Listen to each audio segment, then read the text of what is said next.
Hi all of you welcome back to Ramareddy maths academy. చూడండి బేట, ఈ వీడియో ఏంటి అని అంటే యూనిట్ 1 మ్యాథమెటికల్ లాజిక్ ఎవరెవరైతే JNTU, Kakinada, Anantapur, Gurajada, Vizianagaram exam DMGT కావచ్చు, ఎంఎఫ్సిఎస్ రాస్తున్న వాళ్లకు కామన్గా ఉన్న మోస్ట్ ఇంపార్టెంట్ క్వశ్చన్ ఎంఎఫ్సిఎస్ డిఎంజిటిలో ఆల్రెడీ హౌ టు పాస్ చెప్పాను.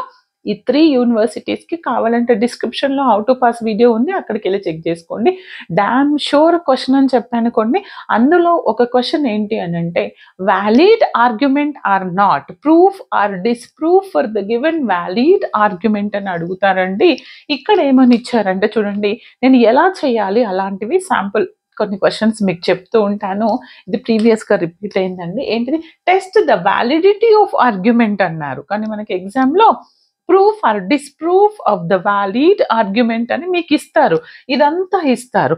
ఇక్కడ ఏమి ఇచ్చారు, ఫస్ట్ ఇది రావాలి అంటే మీకు రూల్స్ ఆఫ్ ఇన్ఫరెన్సెస్లో ఉన్న అన్ని రూల్స్ రావాలి. మోడెస్ట్ టాలెంట్ కావచ్చు అండ్ సిలాజిజం చాలా ఉన్నాయి కదండి, ఆ రూల్స్ అన్నీ మీకు రావాలి. ఎన్ని రూల్స్ చెప్తాను చూడండి. నేను ఆల్రెడీ లా ఆఫ్ లాజిక్లో ఎక్స్ప్లెయిన్ చేశాను. ఆల్మోస్ట్ మనకి 7 రూల్స్ ఉంటాయండి. ఆ రూల్స్ అన్ని పర్ఫెక్ట్గా నేర్చుకోండి. తెలియకపోతే కమెంట్ చేయండి, ఆ వీడియో లింక్ అనేది షేర్ చేస్తాను. ఫస్ట్ ఆఫ్ ఆల్ ఇచ్చినటువంటి క్వశ్చన్ని బాగా చదవడానికి ట్రై చేయండి. దాన్ని ఏ విధంగా స్టేట్మెంట్ని మనం అనలైజ్ చేయొచ్చు. First, if Ravi goes out with friends, ఒకవేళ Ravi goes out with friends అంటే ఫ్రెండ్స్తో బయటకు వెళ్తే కనుక హీ విల్ నాట్ స్టడీ. ఏంటంటే రవి ఫ్రెండ్స్తో బయటకు వెళ్తే చదవడు.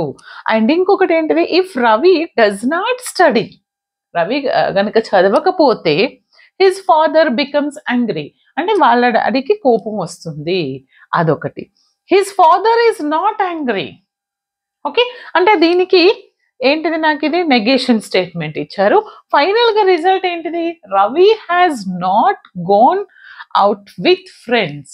దీన్ని ఏ విధంగా రాయాలి అని అంటే మనకి ఇక్కడ ఎన్ని టైప్స్ ఆఫ్ ఆర్గ్యుమెంట్స్గా డిఫైన్ చేయొచ్చు అంటే ఫస్ట్ ఏంటిది, if Ravi goes out with friends ఏమని తీసుకుంటున్నాను, first one let us consider solution. మీరు ఏమని రాస్తారు, పి అనేది ఏమనుకోండి మీరు, Ravi goes out with friends అని తీసుకుంటాను. ఓకే, అండ్ క్యూ ఏం తీసుకోండి, he will not study. Q ఏం తీసుకుంటున్నాను నేను ఇక్కడ, Ravi does not study or he will not study. అంతే కదా, both are same.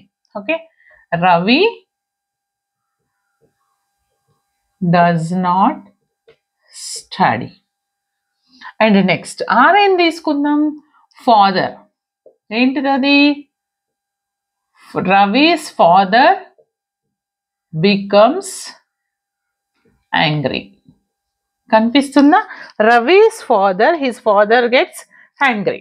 His father, లేదని ఇట్లా రాయండి, హిజ్ ఫాదర్ గెట్స్ యాంగ్రీ.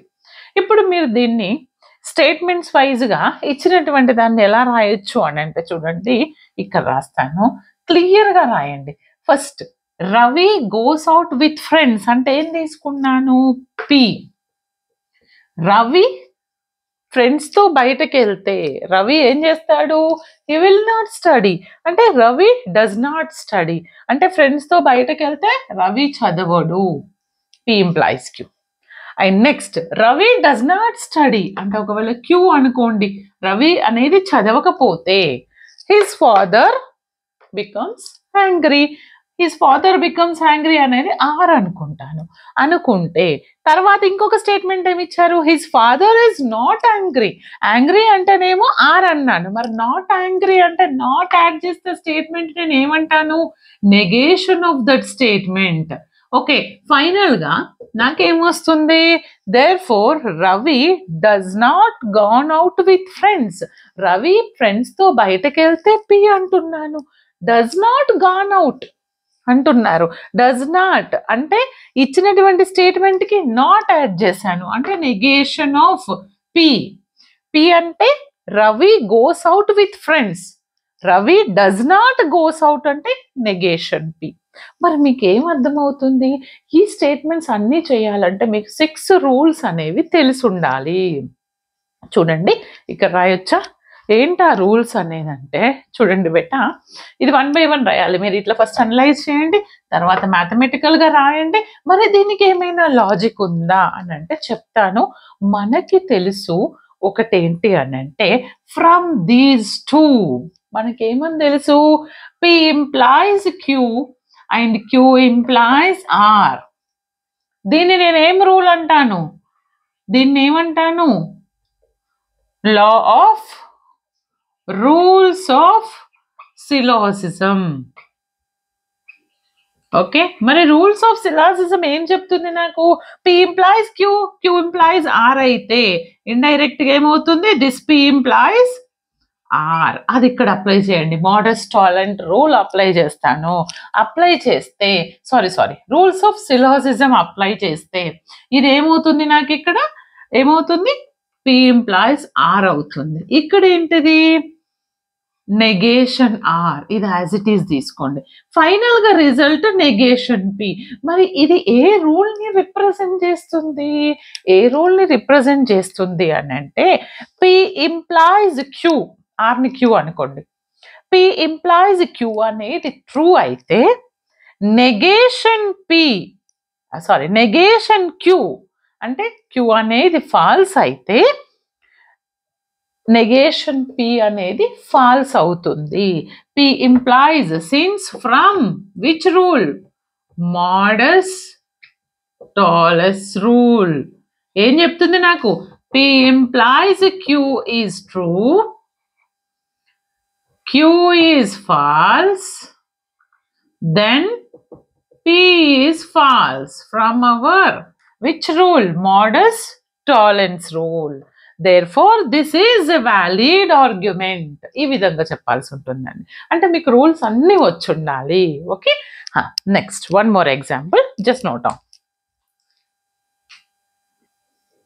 చూడండి అమ్మా next example test whether the following is a valid argument ఏమని ఇచ్చారు నాకు ఇక్కడ the Sachin if Sachin hits a century he gets a free car Sachin కనుక సెంచరీ కొడితే తనకి ఫ్రీ కార్ వస్తుంది and Sachin gets a free car therefore ఏంటంట Sachin has its a century first మీకు ఇక్కడ రూల్ ఏదన్నా దానికి అప్లికేబుల్ అవుతుందా లేదా చూసుకోవాలి 7 రూల్స్ కంపల్సరీ రావాలి first consider P Sachin hits a century అనేది P అనుకోండి and the next one first the P the statement Sachin hits a century consider as P and Q is Sachin gets a free car then the given argument ఏమవుతుంది P అంటే Sachin hits a century then he will get a free car P implies Q తర్వాత ఏమంటున్నారు Sachin gets a free car అంటే Q final గా ఏంటంట Sachin hits a century therefore P ఇదేంటి అని అంటే దీన్ని బాగా చూస్తే మనకి ఏ రూల్ అనేది ఫాలో అవ్వట్లేదు ఎందుకని P implies ఇక్కడ ఏమంటున్నారు అని అంటే చూడండి P implies Q are true there is no rule which asserts that P must be a true అలాంటి కేసెస్లో మీరు ఏం చేయాలి అని అంటే దీనికి నేను లాజికల్ డయాగ్రామ్ లాజికల్ టేబుల్ వేస్తాను అది ఎలా అంటే Pకి Qకి ఫస్ట్ వేయండి ఓకే దేనికి వేయండి PQ 2 వేరియబుల్స్ తర్వాత P implies Q కు వేయండి తర్వాత ఈ రెండిటికి ఏంటిది and P implies Q and Q కు వేయండి తర్వాత P implies Q and Q అయినప్పుడు ఎక్కడికి వెళ్ళాలి Pకి వెళ్ళాలి ఇది అవునా అంటే P implies Q వేయండి Pకి వేయండి PQ రాయండి తర్వాత P implies Q రాయండి తర్వాత P implies Q and Q రాస్తారు కదా ఇక్కడికి తర్వాత ఇవి అయినప్పుడు ఎక్కడికి వెళ్ళాలి Pకి వెళ్ళాలి ఆ ఫైనల్ గా వచ్చేటటువంటి కాలం ఏంటి అని అంటే if it is a tautology then it is a valid argument ఒకవేళ కనుక మీకు రూల్స్ తెలియకుండా రూల్స్ అనేవి ఏ రూల్ అప్లికేబుల్ కాలేదు దాన్ని పర్ఫెక్ట్ గా వ్యాలిడా ఆర్ ఇన్వాలిడా ప్రూఫ్ ఆర్ డిస్ప్రూఫ్ చెప్పాలి కాబట్టి ఈ మెథడ్ ఫాలో అవ్వాల్సి ఉంటుంది అర్థమైంది కదండి ఈ విధంగా చేయండి more and more problems practice చేయండి ఎగ్జామ్ మాత్రం బాగా రాయండి like share comment compulsory all the very best thanks for watching